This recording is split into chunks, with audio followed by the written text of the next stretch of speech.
Alrighty, hey everyone, welcome to the next class in our Cognitive Behavioural Therapy series. And today we're just going to be having a bit of a recap, and we're going to be using some of the tools and techniques we've learned so far to help question some of the more common rigid beliefs. Now, if you've got any beliefs you're working on yourself, you can bring them into the class today. If you've got any questions, just put them underneath the video on the channel, and we're just going to get stuck in. So let's get going. Now, when we began this journey, one of the beliefs we really started off with was those rigid demands, those rigid beliefs that say something like, this should happen, this needs to happen, this must happen, I have to have this, I need this. It's those rigid beliefs. Now, we've all got those rigid beliefs, right? They're everywhere, and I guarantee any situation where you're stuck or trapped or you've got emotional issues, I guarantee there will be a rigid belief there. Now, Albert Ellis, the creator of rational emotive behavior therapy, he called it the primary demand. In any situation,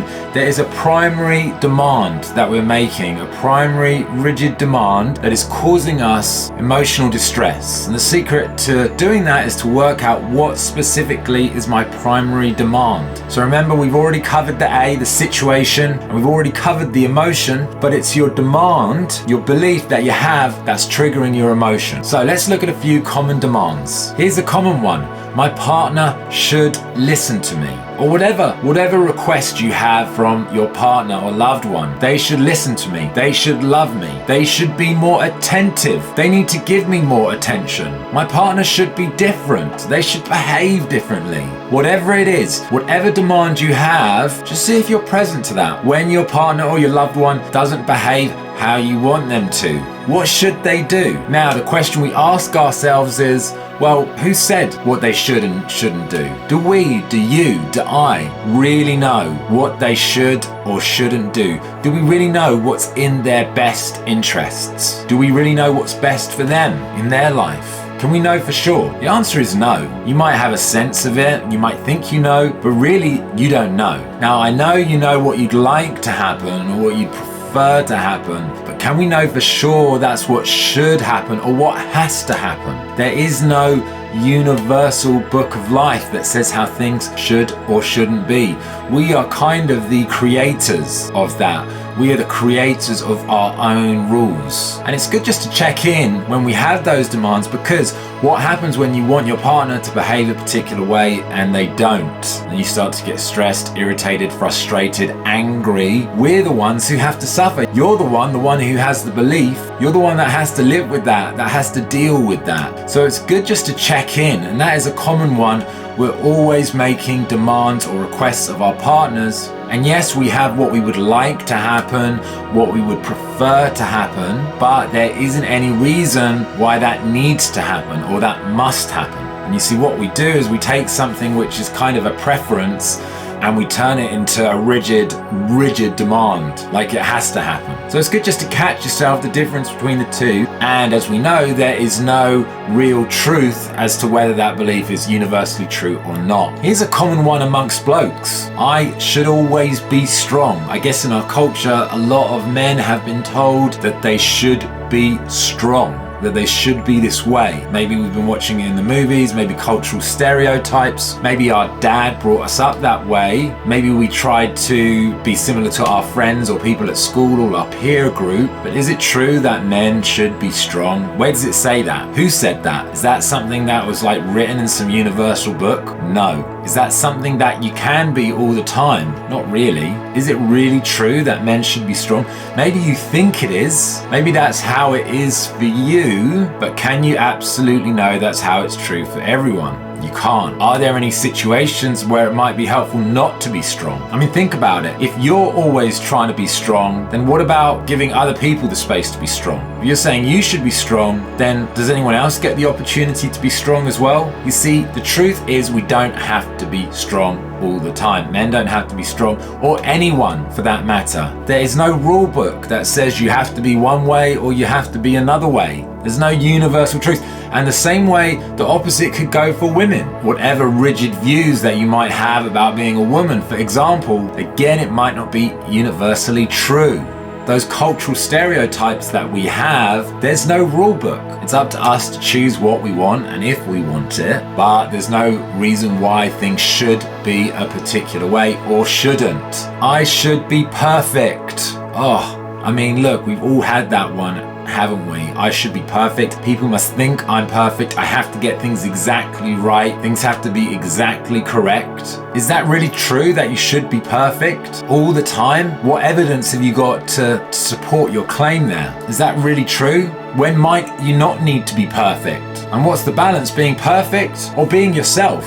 What would you prefer? Now, the truth is that when you're yourself, you really are. You're perfectly you. But there's no rule book as to how you should be. And those rigid beliefs that you have, those rigid judgments about yourself, they only limit yourself. They only cause more stress, more worry. They're not helpful to you. So there's no rule book to explain why you should behave a particular way. You're a free human being. You can behave and act like you want. Your self-worth is not dependent on how you should or shouldn't behave.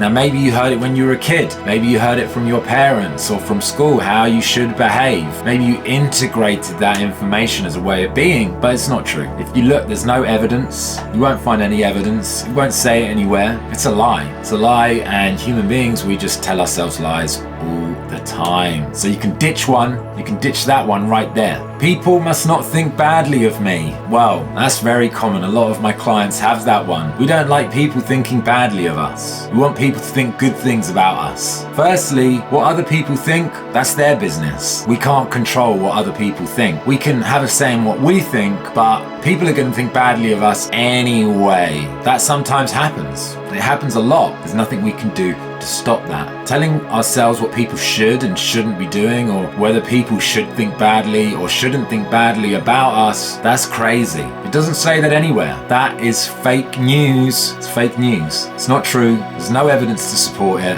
Nowhere. People do what they want. Other people think what they want, and there's nothing you can do to stop it. So the secret is allow yourself to be okay with that. And part of the way you do it is to stop making demands about how other people should behave. People should do what they do. If people think badly of us, that's what they should be doing at the time. They've got all their own stuff to deal with. I need people to like me. I think that's a big one. When I was younger, I was at school, and I remember, wanting people to like me.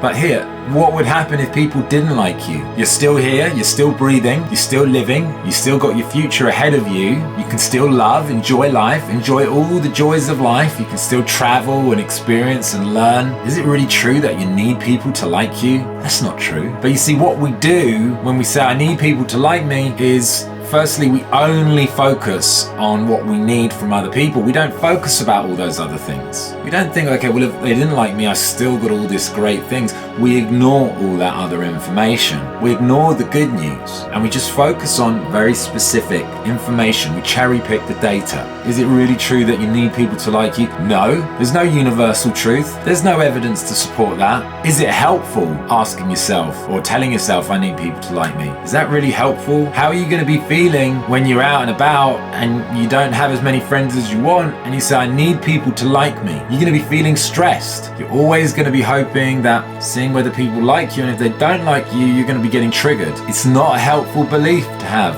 and you're always going to be on edge. Do they like me? Do they not like me?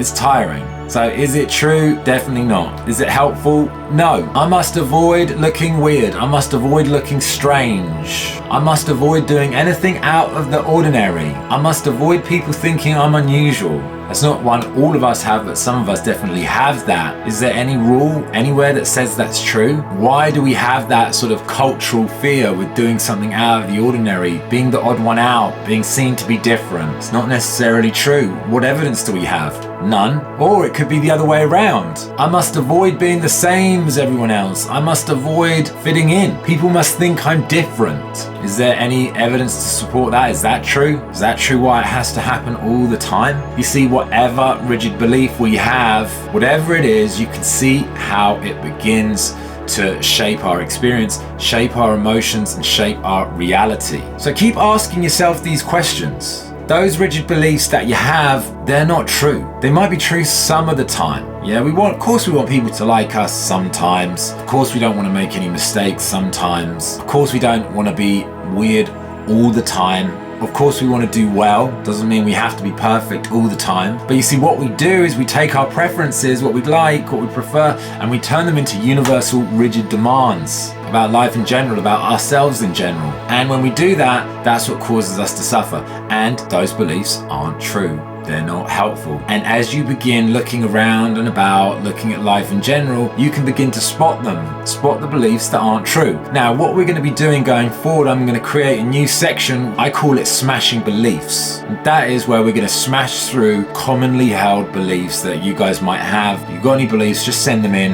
We can smash through them on the video here. And as I said, most of the things we believe, they're not true. Certainly not the stressful beliefs that we have. They're not true. And the sad thing is that we can spend our life believing those thoughts. We can spend our life believing that stuff. And it causes us a lot of pain, a lot of suffering, a lot of sadness. And it's not true. It's not helpful. So the sooner we can question and debunk and, smash through that fake news, the better for you, for all of us, and for the planet. Okay, guys, I'll catch you later.